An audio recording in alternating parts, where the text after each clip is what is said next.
Thought it was time for another Outside the Demo. It's been a while since we've talked Outside the Demo, and that's when we talk some TV and basically I watch the shows of which I am outside the age demo. So it's always fun to talk about that from an older person's view, I suppose, ouder cocker, and see where we go with it. I'm still in love with the CW. All my buddies tell me, "You're crazy, you're crazy. It's teenage stuff." No, it isn't. It's more than teenage stuff. It started with Arrow, with the Arrow. They had the spin-off of The Flash. At the same time, the 100 came around, which I think surprised them. The 100 is their dark, is the really, really dark with nonstop killing and destruction of these different ethnic clans on the earth going at it the way we would go if certain candidates had their way. And it's just really, really dark and excellent.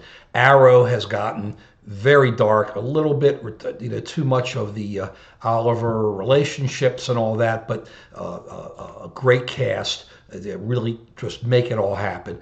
The Flash spun off of that. The Flash has been excellent. Last year was great.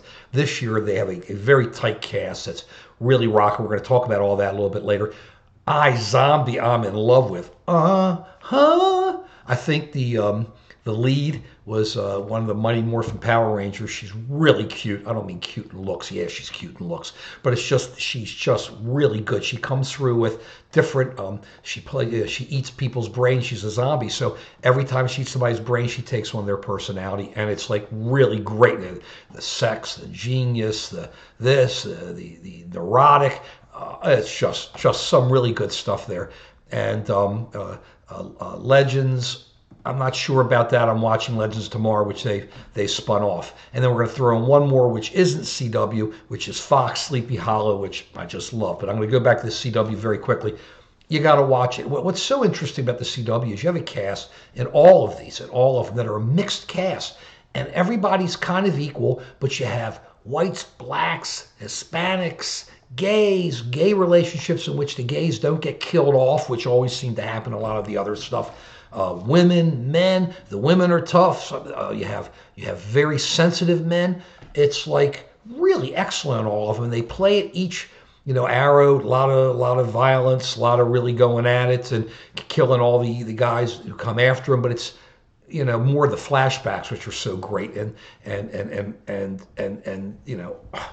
interface there, the interplay. Flash is less violent, more personality interplay. Now we brought in a stepson or a son, and then Flash, of course, is now had a woman Flash who came in, and she, of course, dissipated by going too fast and taking drugs, and they have Earth 2 or an alternate Earth, and yet that's all personalities, how they played on the different Earths. It's not as violent or as dark as Arrow. The 100 is total darkness.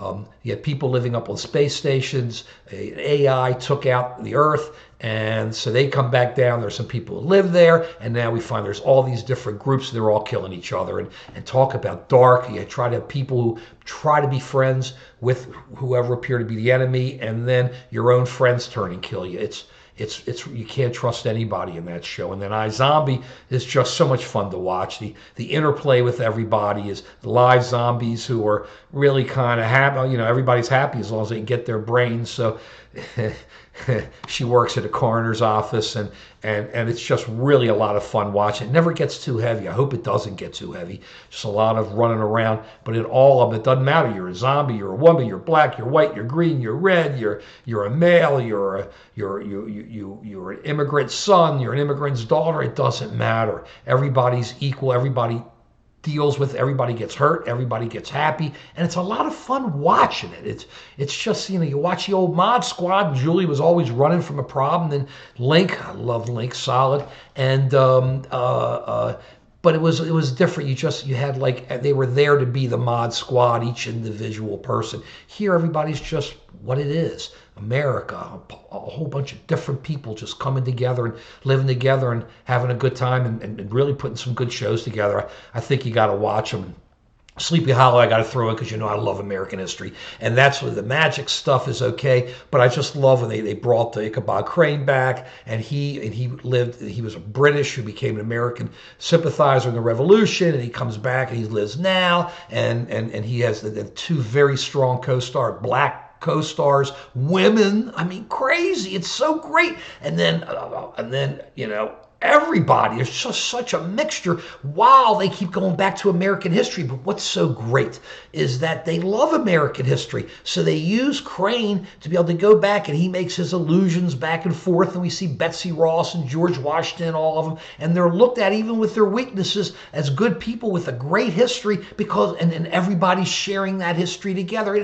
It's just so great. It's like the way our country should be, and the way people should feel, and the way we should all look at one another in most situations.